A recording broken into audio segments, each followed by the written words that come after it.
जय श्री कृष्ण, राधे राधे। आज मैं आप लोगों को कार्तिक महात्म्य तो वर्णन हो ही रहे हैं, उसके साथ साथ गोवर्धन पूजा, अन्नकूट पूजा की कथा और कैसे किया जाता है वो सब मैं बताने जा रही हूँ। कार्तिक मास शुक्ल पक्ष प्रतिपद से दिवाली के अगले दिन से अन्नकूट उत्सव मनाया जाता है। इसी दिन बलि पूजा, गोवर्धन पूजा, मार्गपाली पूजा भी किया जाता है। इस दिन गोबर का अन्नकूट बना करके उनके समीप विराजमान किया जाता है। श्री कृष्ण के सम्मुख गाय तथा ग्वालों की पूजा की जाती है। यह ब्रजवासियों का मुख्य त्यौहार माना जाता है। इस दिन मंदिर में विविध प्रकार के खाद्य पदार्थ सामग्रियाँ बनती रहती हैं और भगवान श्री कृष्ण जी को भोग लगाया जाता है। कथा के अनुसार भगवान श्री कृष्ण ने देखा कि पूरे ब्रज में तरह तरह के मिष्ठान, तरह तरह के पकवान बन रहे हैं और उन्हें पूछने पर सभी ब्रजवासियों ने बताया कि वृत्तासुर संहारक मेघ देवता देवराजा इंद्र की पूजा के लिए ये सब सामग्री, ये सब मिष्ठान तैयार हो रहे हैं। तब इंद्र की प्रसन्नता के लिए और उनकी वर्षा के लिए, वो वर्षा करेंगे इसलिए ये सब हम लोग भोग लगाते हैं, उनकी पूजा करते हैं। गायों की चारा कैसे मिलेगा यदि जब बारिश नहीं होगी, तथा हमारा जीव को जल कैसे होगा, यह सब समस्याओं का हल पाने के लिए हम लोग भगवान इंद्र जी की पूजा करते हैं। यह सब सुन करके श्री कृष्ण ने कहने लगे कि इंद्र की पूजा करने से क्या होगा, मेघ देवता जल बरसाते हैं और गोवर्धन जी नहीं रहते तो हमारे यहाँ जल नहीं बरस पाता, क्योंकि जब प्रकृति ही नहीं रहेगी तो बारिश कैसे होगी, जब पेड़ पौधे ही नहीं रहेंगे तो हमारे यहाँ बारिश कैसे होगी। इसलिए तुम लोग इंद्र की पूजा क्यों कर रहे हो, तुम लोग गोवर्धन जी की पूजा करो। गोपों ने यह वचन सुन करके कोटि कोटि के देवताओं, राजा की इस तरह से निंदा नहीं करनी चाहिए। वो लोग ने गोपों ने बोला।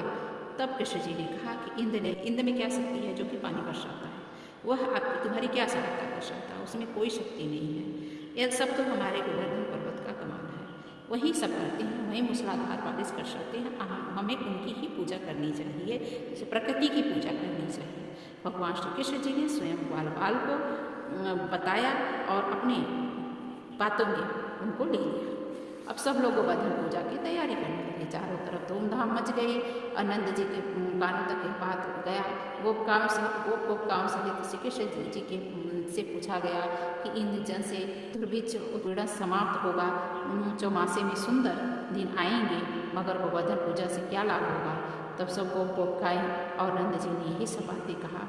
तब उत्तर में श्री कृष्ण जी ने कहा कि गोवर्धन की पूरी प्रशंसा की और कहा कि गोवर्धन जी को आप नहीं समझते कि गोवर्धन जी से हमें क्या फल प्राप्त हो सकता है, इसलिए आप लोग को गोपी गोपिकाओं सभी लोग इनकी सहारा में भगवान गोवर्धन जी ही सब कार्य कर सकते हैं। भगवान श्री कृष्ण की यह बात सुन करके समस्त ब्रजवासियों ने अपने घर जा कर के तो सुमनोहर ठान पकवान तैयार करने लगे और पर्वतराई में श्री कृष्ण द्वारा बनाई गई विधि विधान के अनुसार गोवर्धन जी की पूजा होने लगी।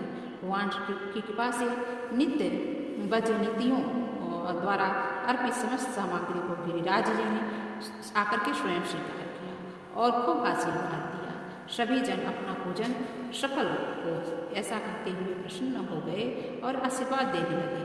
तभी अचानक वहाँ पे नारद जी की जाने की तो आदत ही है, तो वहाँ पे पहुँच गए। यह देख करके कि इंद्र की पूजा नहीं हो रही है, इंद्र महोत्सव नहीं हो रहा है, पूछने पर ब्रजवासियों ने बताया कि यहाँ श्री कृष्ण जी की आज्ञा से यहाँ पे गोवर्धन पूजा हो रहा है, इंद्र महोत्सव नहीं हो रहा है। यह सब सुन करके उल्टे पाँव इंद्र लोग गए नारद जी। उनको तो यहाँ वहाँ बातें करने में अच्छी लगती है, इसलिए नारद जी वहाँ तुरंत पहुँच गए और बोले, हे राजन, तुम महलों में सुख की नींद सो रहे हो, उधर जाकर देखो कि ब्रजवासी तुम्हारी पूजा न करके गोवर्धन की पूजा कर रहे हैं।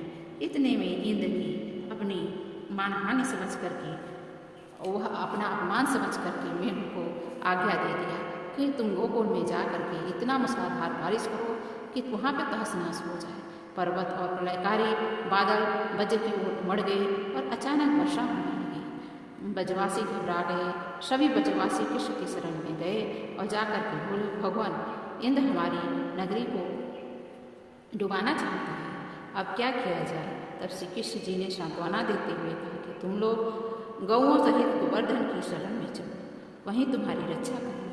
यह इस तरह के समस्त बाल गोवर्धन की तराई में पहुँच गए और श्री कृष्ण जी ने गोवर्धन को अपने कनिष्ठ वाली अंगुली पर उठा लिया और श्राद्ध दिन तक गोप गाँव को उसी छाया में सुखपूर्वक रखा।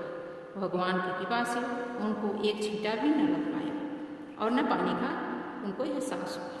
इसमें इंद्र भी महानस्य हुआ।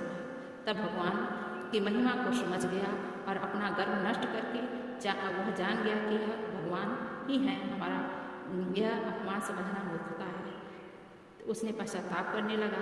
7वें दिन भगवान ने गोवर्धन को नीचे रख करके इसी भांति से प्रतिवर्ष अन्न की पूजा और गोवर्धन पूजा होने लगे श्री कृष्ण जी की आज्ञा अनुसार। तभी से यह उत्सव अन्नकूट की पूजा और गोवर्धन पूजा मनाया जाने लगा। यह सब कथा आपको सुन के कैसी लगी? श्री कृष्ण जी की कथा है या गोवर्धन जी की पूजा है, गिरिराज जी की पूजा की कथा है, यह सुन के कैसी लगी? यदि कथा अच्छी लगी हो तो कृपया करके अधिक से अधिक लोगों से को शेयर कीजिए, जिससे उनको भी गोवर्धन जी की महिमा प्राप्त हो सके। और भी आपको कहानियाँ प्राप्त करना चाहते हैं तो हमारे बेल आइकन को प्रेस कर दीजिए, जिससे सारी नोटिफिकेशन आपके पास चली जाएगी। जय श्री कृष्णा, राधे राधे लिखना न भूलें। ओम हर हर महादेव। जय श्री कृष्णा।